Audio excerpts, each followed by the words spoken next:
Good morning.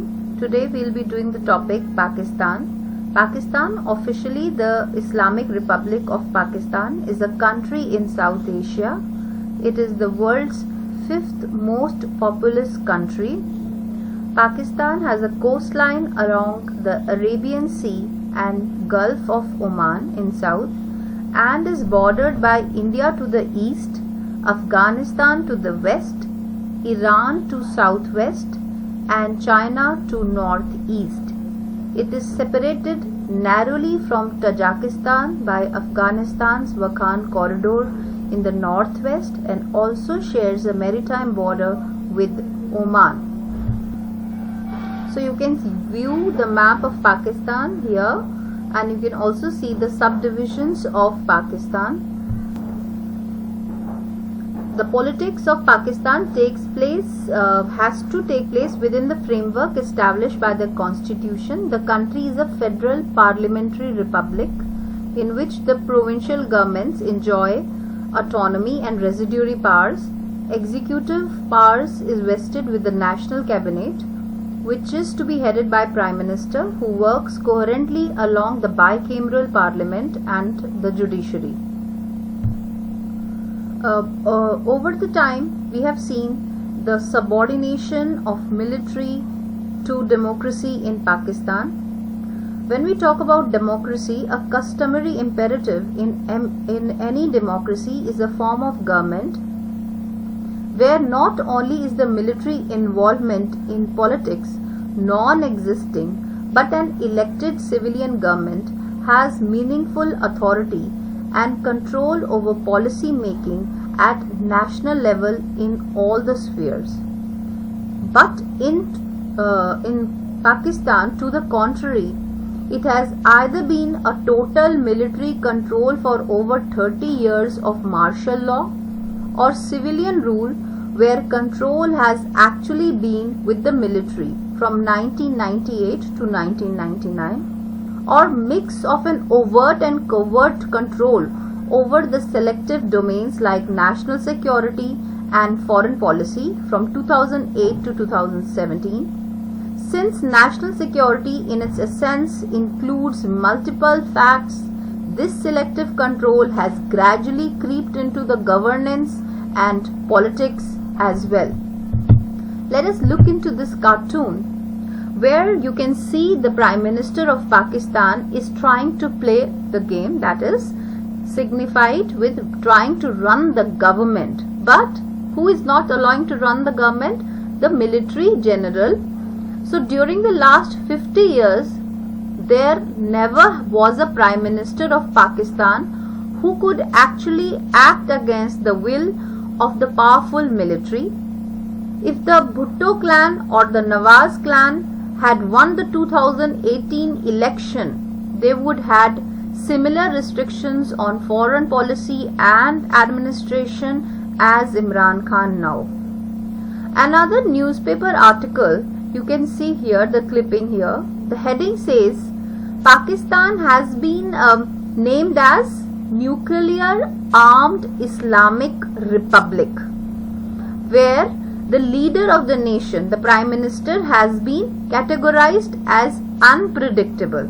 So this is how the international press, international public opinion is about Pakistan.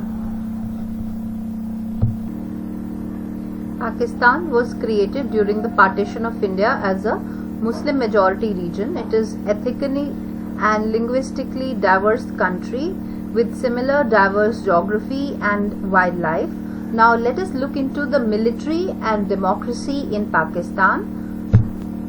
The Pakistan's first constitution came up in March of the year 1956, and that time the president was Iskandar Ali Mirza. But Muhammad Ayub Khan was a Pakistani army general, and he became the second president of Pakistan who forcibly assumed presidency from the first president Iskandar Mirza through coup in 1958, the first successful coup d'état of the country. The popular demonstrations and labor strike with which were supported by the protesters in East Pakistan, ultimately led to his forced resignation in 1969. So the first martial law or the first military dictatorship came right when they made after 2 years, when Pakistan had actually made the constitution. In 1958 only, the first military coup or the first army general took over the elected president or elected prime minister as well. Soon after, in 1969, after the Indo-Pak war, again there was an army rule in Pakistan under Yahya Khan, also Aga Muhammad Yahya Khan. Now he was the Pakistan general who served as the third president of Pakistan, and serving in this post from 25th March 1969 until the turning over of his presidency in December 1971. Now Pakistan had already suffered a decisive defeat in Bangladesh Liberation War of 1971, resulting in dissolution of East Command of Pakistan Army and the succession of East Pakistan as Bangladesh. Thus, Yahya Khan's rule is widely regarded as a leading cause of breakup of unity of Pakistan. Following this event, he turned over the leadership to the country to Zulfikar Ali Bhutto, who was the leading politician that time. So you can see here the photographs of first Muhammad Ayub Khan, and then you can see the General Yahya Khan. Both of them were military dictators. Next is coming up of the next we can see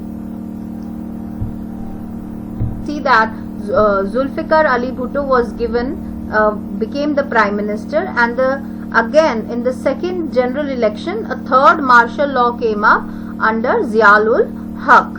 So an elected government under the leadership of Zulfikar Ali Bhutto came in power in Pakistan from 1971 to 1977. The Bhutto's elected government was removed by Ziaul Haq.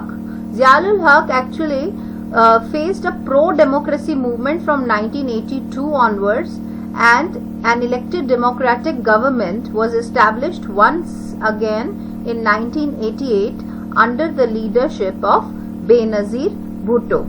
When we talk about Benazir Bhutto, she was a Pakistani Prime Minister from 1988 to 1990 and again from 1993 to 1996.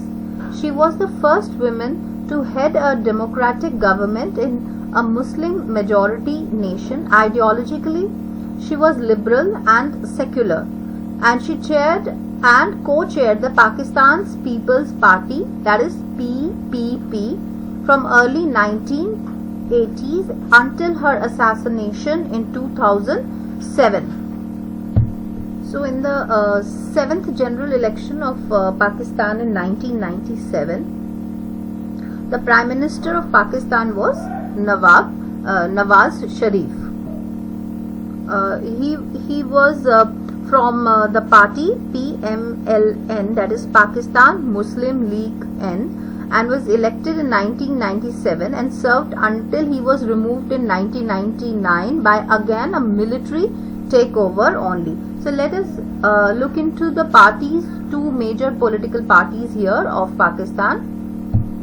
So in that period that followed, Pakistan's politics actually centered around the competition between the parties of, that is Pakistan's People's Party and the Muslim League. This phase of elected democracy lasted till 1999, when again the army stepped in and General Pervez Musharraf removed the Prime Minister Nawaz Sharif. When we talk about Pakistan's People's Party, you can see the chairperson was Bewal Bhutto, and their basic was the popular slogan they had was Roti Kapda aur Makan, and the basic principles is democracy is our politics, socialism is our economy, and all power to the people. And it won the elections in 1970, 77, 98, 93 and 2008, whereas Pakistan Muslim League PMLN PLN, also was founded in 1993 by Nawaz Sharif, and the basic principles are almost like this: democracy is our politics, independence of judiciary and rule of law, improvement in the education system, industry and trade. See, so both the major political parties want to bring up people's ideas only. At no point of time these parties are promoting any kind of military rule or military dictatorship. Again, there was a fourth martial law imposed on 12th October 1999. That was a military coup, by military dictator Pervez Musharraf. Now, Pervez Musharraf was the four-star general and a politician who became the 10th president of Pakistan after successful 99 Pakistani coup d'etat. He held the presidency from 2001 until 2008. He tendered his resignation to actually avoid the impeachment. So he had actually rose to national prominence when he was promoted as a four-star general by Prime Minister Nawaz Sharif in 1998, making Musharraf the head of the armed forces. He led the Kargil infiltration that almost brought India and Pakistan to full-fledged war in 1999. After months of contentious relations between Sharif and Musharraf, Sharif unsuccessfully attempted to remove Musharraf as the army leader. In retaliation, the army staged a coup d'etat in 1999, which allowed Musharraf to take over Pakistan as Pakistan's president in 2001. He subsequently placed Sharif under strict house arrest before launching official criminal proceedings against him. During his presidency, he adopted a synthesis of conservatism and socialism. Musharraf reinstated the constitution in 2002. Through it, it was heavily amended within the legal framework order. He appointed Shaukat Aziz to replace Sharif in 2004 and oversaw directed politics against terrorism, becoming a key player in America-led war on terror. Now, Musharraf pushed for social liberalism under the Enlightened Modernization program, which promoted economic liberalization. So, here you can see a military ruler, military leader becoming people's ruler, and military entering into politics all the time since the establishment of Pakistan itself. In 2001, General Pervez Musharraf got himself elected as the president, and Pakistan continued to be ruled by the army. Through the army rule, have had some elections to give their rulers a democratic image. He held the presidency from 2001 to 2008 until he resigned because he wanted to avoid the impeachment. There's the cartoon in NCERT book. You can see the cartoon having calculations. What does the cartoon represent? It represents the dual role of Pakistan's ruler Pervez Musharraf as the president and as the army general. So it is correlations between them. There is no separation of powers, and there is nothing that army is going to be under the executive. Here army is taking over the executive.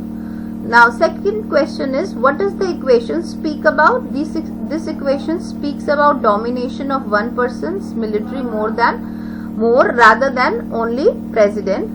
Then the statement that is written in the cartoon is, "I'm always good at calculations, explain." It shows the nation that Musharraf wants to command the country's military and administration both to strengthen his power, because president's survival is not easy without the military support in Pakistan. Now we say that let's do a recap and we try to understand that how was military evolving and military taking over the democracy in Pakistan.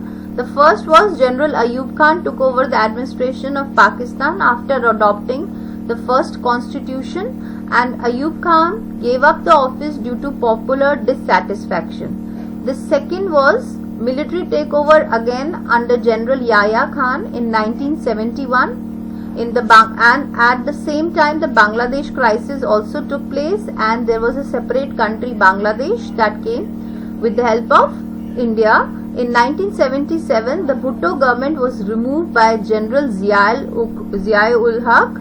From 1982 there was pro-democracy movement that started in Pakistan. 1988 to 1997 again there was democratic government under the prime ministership of Benazir Bhutto and then by Nawaz Sharif. From 1999 to 2008 again there was military rule under the ruler Pervez Musharraf, and now in 1998 Imran Khan won the general elections and became the 22nd Prime Minister of Pakistan, and we have already seen that how military is trying to influence the executive. But if we look back, that what are the basic reasons that Pakistan actually had got independence right with India? They also framed their constitution. Still democracy could not succeed there. The first basic reason is the social domination of military, clergy and the land owning aristocracy, who actually led to the frequent overthrow of the elected governments and establishment of military government.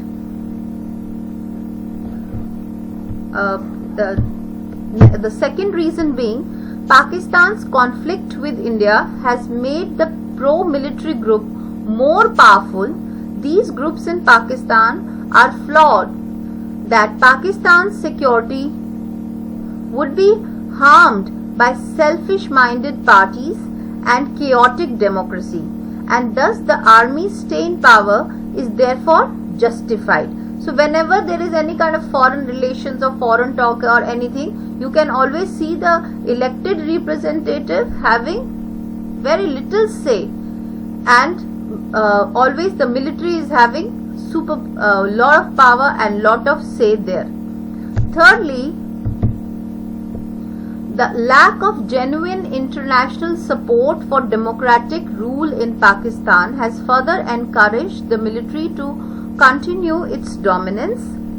United States and the other Western countries have encouraged the military authoritarian rule in the past for their own reasons. Firstly, given their fear of threat of what they call as global Islamic terrorism, to actually counter, to stop this global Islamic terrorism, they have been kept on actually supporting the Pakistan military. The apprehension that Pakistan's nuclear arsenals might fall into the hands of these terrorist groups. So this is another fear, that Pakistan's nuclear weapons may actually fall into the hands of the terrorist, and then there will be nuclear terror on the world. So they think and they keep supporting Pakistan's military. Thirdly, the military regime in Pakistan has been seen as a protector of Western interest in West Asia and South Asia. So Pakistan is a place from where the interest of the Western powers can be brought forward in both in Western Asia and South Asia. Now, the pro-democracy, that what is the pro-democracy, or what are the positive things about democracy in Pakistan? While democracy has not been fully successful in Pakistan, there is a strong pro-democracy sentiment in the country.